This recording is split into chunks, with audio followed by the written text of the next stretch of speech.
My mom started crocheting my freshman year of high school. I was like, hey, that's really cool, Mom. Can you teach me? And so she taught me, and that's when I started. First thing I made was a cap, like a hat, and it was made out of white cotton. I mostly made it as like a practice, like, oh, this is the first thing I'm making. Then I realized that like I wouldn't wear it because it was a white hat, and so I dyed it red. I think crocheting was invented by sailors. I don't know that for certain, but I like to think that. Usually when I'm like, oh, I crochet, people respond with, my grandmother crochets, because it's primarily like a female hobby. You have way more patterns for women, yarn types and colors geared towards women.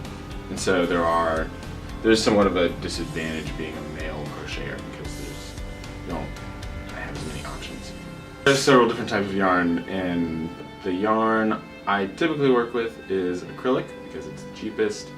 But I also work with cotton and wool, and I have some alpaca. Alpaca's like, oh, alpaca's the best, and it like smells kind of good. But I generally do stuff with acrylic. When I see crocheting in my future, if I have kids, I want to crochet them little hats and scarves. So I guess in the future I'd like to make more gifts for relatives and stuff.